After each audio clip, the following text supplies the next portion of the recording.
America की तरफ से रूस और यूक्रेन में शांति समझौते के लिए चल रही बातचीत के बीच रूस ने यूक्रेन पर बैलिस्टिक मिसाइल से एक बड़ा हमला किया, जिसमें दवा बनाने वाली एक भारतीय कंपनी कुसुम हेल्थ केयर चपेट में आ गई। यूक्रेन ने दावा किया है कि रूसी मिसाइल ने एक भारतीय फार्मास्यूटिकल कंपनी के गोदाम पर हमला किया है।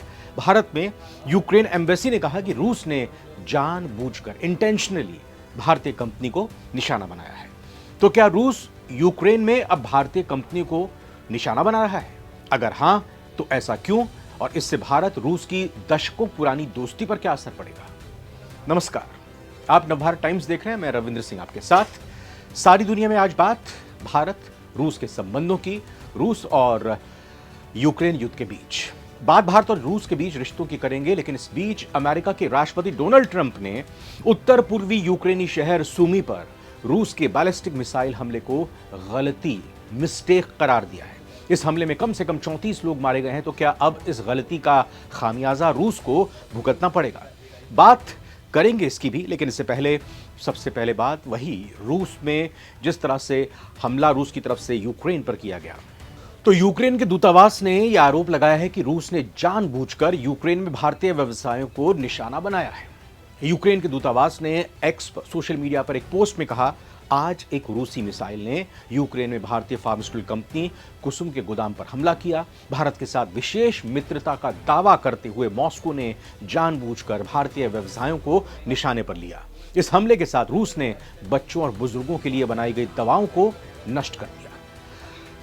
ब्रिटेन के राजदूत का भी बयान आया है, उन्होंने भी दावा किया है। ब्रिटेन के यूक्रेन राजदूत मार्टिन हैरिस ने भी आरोप लगाया है कि रूसी हमलों ने कीव में एक प्रमुख फार्मा के गोदाम को नष्ट कर दिया। हालांकि मार्टिन ने कहा कि हमला रूसी ड्रोन द्वारा किया गया था, न कि मिसाइल द्वारा। उन्होंने ये नहीं बताया कि गोदाम किसी भारतीय फार्मा कंपनी का है या नहीं है।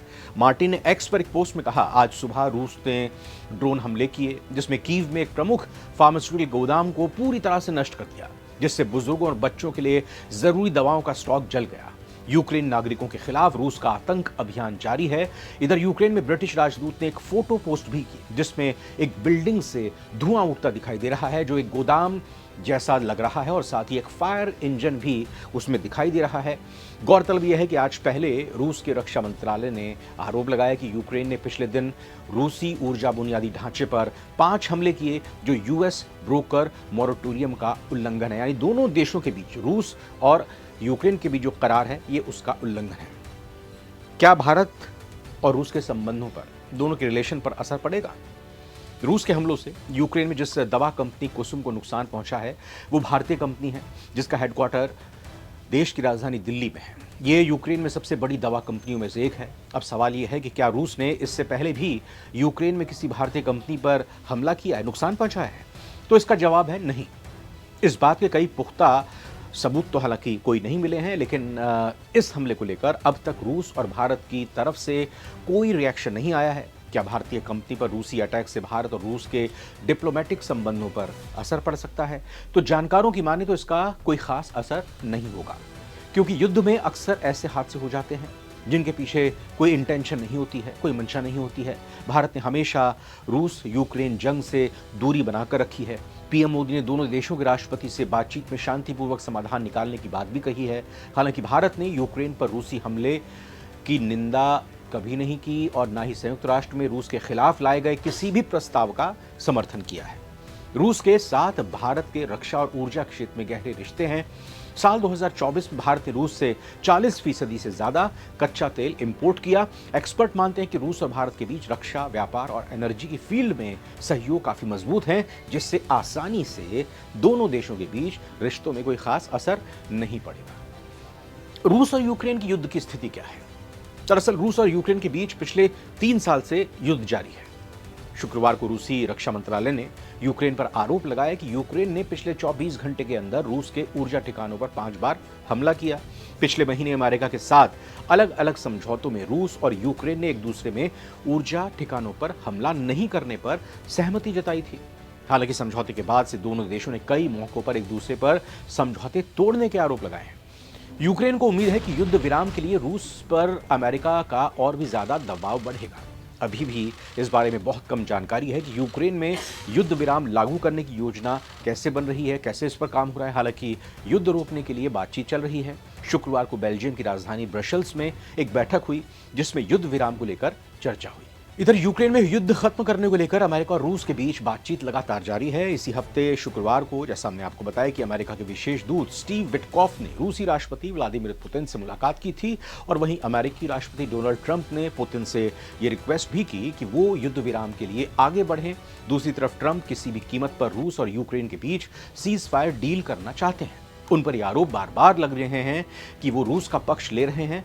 उन्होंने इस हमले को भयानक चीज भी कहा है। ट्रंप ने कहा था कि रूस ने गलती की है, रूस ने मिस्टेक की है।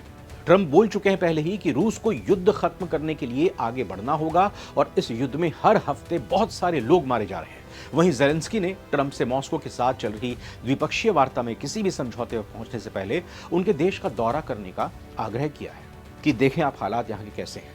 अब सवाल यह है कि क्या रविवार को हुए हमले के बाद ट्रंप अपना लहजा बदलेंगे या फिर सीज फायर डील की उम्मीद में एक और हमले को नजरअंदाज कर देंगे। यूक्रेन राष्ट्रपति ज़ेलेंस्की को उम्मीद है कि धीरे धीरे खुद ट्रंप को अब ये एहसास होगा कि पुतिन साफ दिल के साथ बातचीत नहीं कर रहे हैं और वो नहीं चाहते कि रूस में और यूक्रेन में कोई शांति समझौता हो।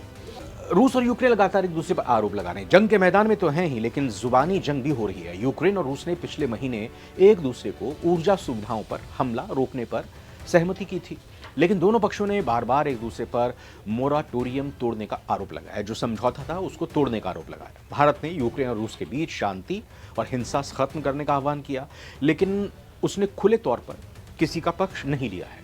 भारत ने फरवरी 2022 में यूक्रेन पर आक्रमण के तुरंत बाद रूस से बड़ी मात्रा में तेल खरीदना शुरू कर दिया।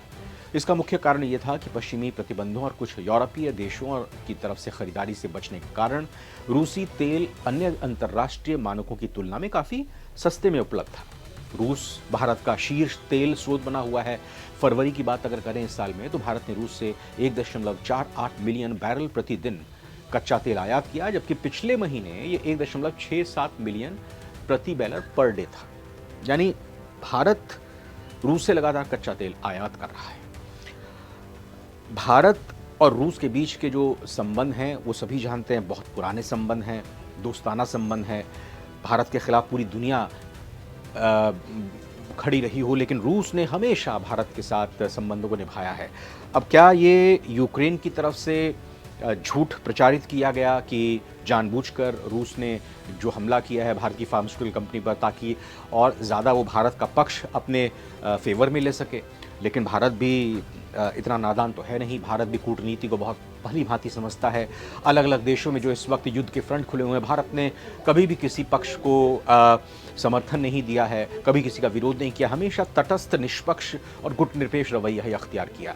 भारत जाहिर तौर पर रशिया से बातचीत इसको लेकर ज़रूर करेगा कि आप आगे से इस तरह की अगर कोई कार्रवाई होती है तो उसका ध्यान रखिए कि भारत के किसी इंफ्रास्ट्रक्चर को, भारत की किसी कंपनी को, भारत के किसी व्यक्ति को नुकसान ना पहुंचे। और भारत यही चाहेगा कि अमेरिका ने जो पहल की है ताकि रूस के साथ साथ जो यूक्रेन है उन दोनों के बीच बेहतर संबंध बन सके। फिलहाल ये सारी दुनिया की रिपोर्ट आज की आपको कैसी लगी ज़रूर बताइएगा कमेंट करके। हमको लाइक करेंगे तो ज़्यादा से ज़्यादा लोग इसको देख पाएंगे। रविंद्र सिंह को आप इजाज़त दीजिए। कैमरे के पीछे मेरे साथी रोहित अत्री का भी बहुत बहुत धन्यवाद।